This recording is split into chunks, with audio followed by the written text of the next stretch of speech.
Keluarga alumni Universitas Gadjah Mada Kagama Muda Bali bekerja sama dengan Brown Cafe membentuk posko gizi untuk medis Senin 6 April 2020.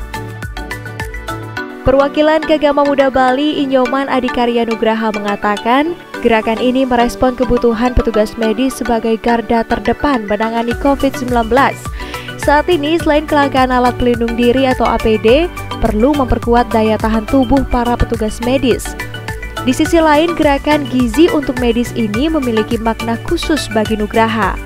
Ini sebagai penghargaan terhadap dedikasi guru besar ahli farmakologi UGM, Profesor Iwan Dwi Prahasto yang gugur karena COVID-19. Ia mengatakan selain APD, daya tahan tubuh petugas medis dirasa perlu diperhatikan. Karena itu, Kagama Muda Bali dan Brown Cafe yang juga merupakan salah satu alumni dari UGM membentuk dapur umum. Jadi bantuan dari berbagai pihak akan diolah di dapur umum ini. Kemudian makanannya nanti akan didistribusikan untuk petugas medis yang tugas jaga malam. Dalam sehari, dapur umum gizi untuk medis ini menarget sebanyak 90 makanan yang didistribusikan ke rumah sakit maupun puskesmas yang ada di Denpasar dan juga Badung. Mereka berharap dengan partisipasi aktif dari masyarakat berupa bantuan makanan ini, petugas medis merasa tidak sendirian dalam perjuangan ini. Untuk makanan difokuskan untuk tugas jaga di puskesmas. Tapi kalau di rumah sakit rujukan seperti RS Sanglah maupun rumah sakit rujukan lainnya, ia mengolah makanan dari beras, telur, dan sumbangan dari masyarakat. Oh ya, berkaitan dengan gerakan gizi untuk medis, jadi saya dari keluarga alumni Universitas Gadjah Mada sama rekan teman-teman dari Brown Cafe itu awalnya berpikir bahwa kelangkaan APD, kan kita tahu kelangkaan APD itu sangat panjang ya. Jadi mengisi di tengah-tengah itu apa yang kita perlu perkuat, yaitu daya tahan tubuh para medis dari sisi bahan makanan. Maka dari itu Kagama bersama dengan Brown Cafe yang juga alumni UGM juga bekerja sama untuk membentuk dapur umum. Jadi bantuan datang dari berbagai pihak, kita mengolah dan kita akan kirim khusus untuk jaga malam. Seperti itu. Sehari kita mendistribusikan 30 makanan, yaitu khusus ke area Denpasar dan Badung. Jadi 90 ya. Jadi di Denpasar kita petakan di zona merah yang siaga 24 jam, itu juga di Badung. Untuk makanan dalam bentuk makanan jadi, kita fokusnya ke puskesmas. Tapi kalau dia rumah sakit rujukan, rumah sakit Sanglah dan Badung dan lain-lainnya, itu kita mendrop bahan makanan seperti beras, telur, susu, seperti itu yang kita drop. Karena dari rumah sakit punya standar gizinya sendiri, sementara di puskesmas karena dia juga kadar lebar, jadi kita fokuskan untuk makanan sudah jadi karena pengolahannya sudah dilakukan.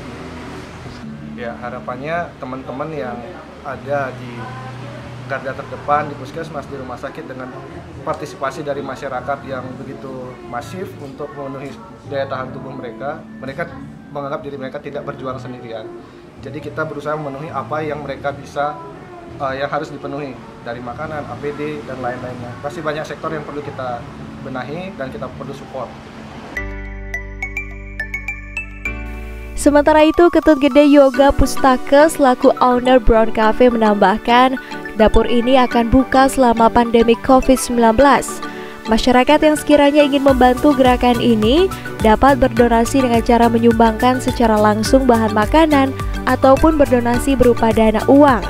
Sumbangan bisa langsung diserahkan di Brown Cafe yang beralamat di Jalan Hayam Wuruk nomor 136 Denpasar.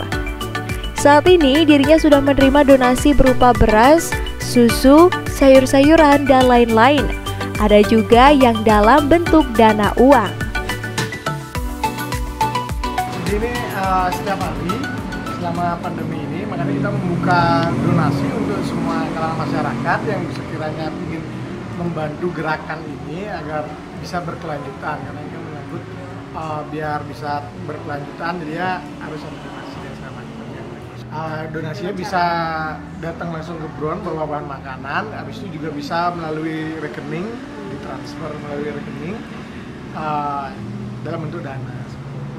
Saat ini kita udah dapat donasi kayak beras, susu, habis itu ada sayur-sayuran, ada juga dana yang diberikan langsung ke kita yang bisa kita olah langsung.